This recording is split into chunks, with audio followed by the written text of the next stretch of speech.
I really enjoyed the Louis Roederer Rosé Champagne tonight. I love the great balance between Chardonnay and Pinot Noir. Those are the two varietals that I grow. And to see it together with bubbles was a great way to start the evening. Today I'm tasting a Sauvignon from Domaine de Beaumard. It's a Chenin Blanc from the Loire Valley, a wine that I've had several times. I've been collecting these wines over many years, and I've been making the Chenin Blanc since 2005. 2008 was my first bottling. And what do you like about this wine? I like that coating in the mouth. It has a almost wet stone kind of nose to it. In the mouth, it has a little bit of that saline saltiness that you would associate with, to me, terroir, that I find in...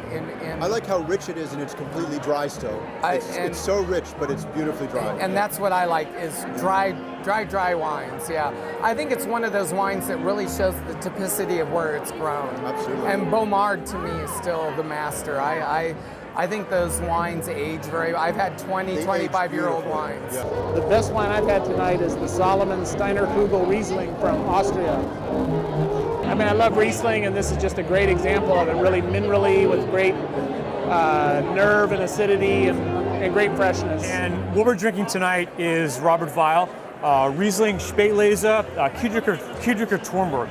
And what I absolutely love about this wine, there's an intensity here that I don't find in many wines. It's even for a young wine, it's just really focused. And I think it's one of the rare wines that will actually age for 15, 20 years. And it's just really special wine. I'm tasting Vina Tondonia Riserva 98 because I like this texture of wine, I like the style, I like the depth of this wine, the evolution. It's one of my favorite wine in this show. Although I make almost exclusively red wines, I love good whites. I particularly love good Rhone wines. And this is the VO Telegraph, and it's really classic for what it is. It's got that really peachy, slightly dusty quality in the nose.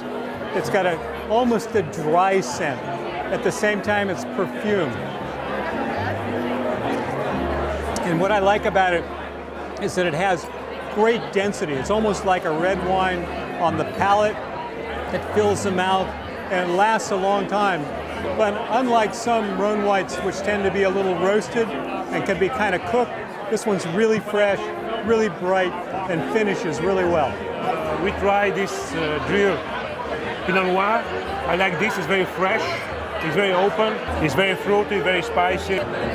We make some small part in our home. We make small part Pinot Noir, but it's different location, different land, different clima, different texture, and different taste. And I like this. Now I'm tasting here a beautiful Pinot from Oregon, from Domaine Drouhin.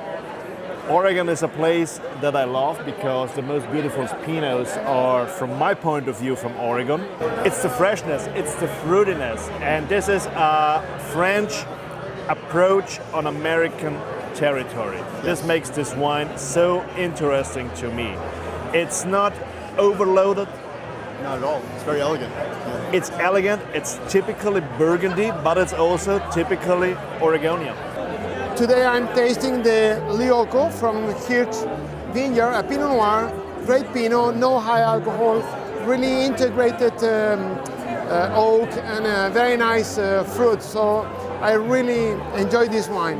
When I smell, immediately I detect the smell of the stems, and then the tensity and the vibrancy in terms of texture and acidity from the stems in the palate. So I really like. We are tasting now Hirsch Vineyard Pinot Noir, East Ridge,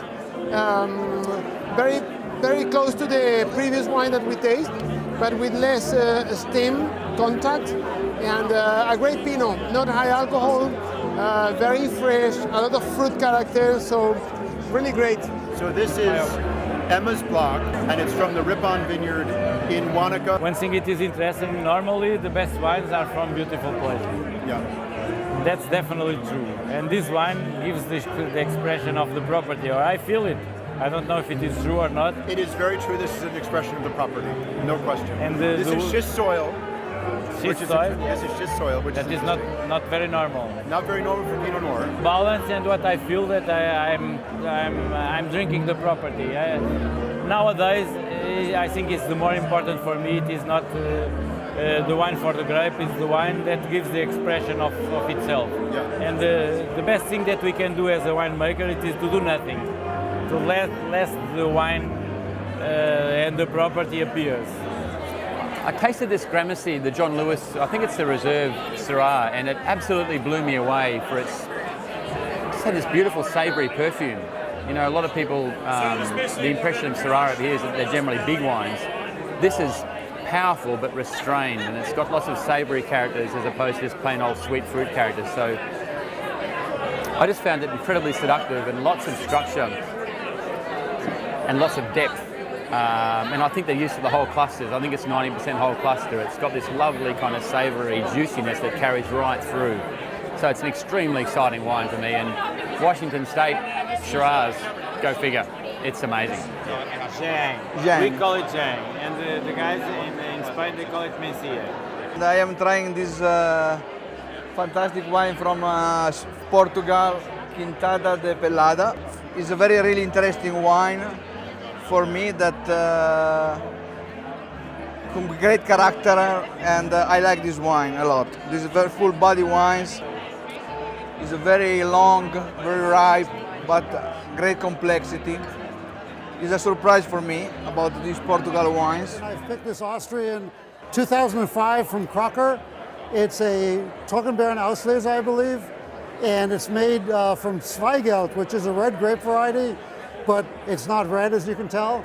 And it has just these wonderful honeyed peach botrytis characteristics, great acidity on the palate, and just that they would have a botrytis red grape is mind-boggling, and I appreciate it, even just for that, even though I appreciate it more because it tastes great.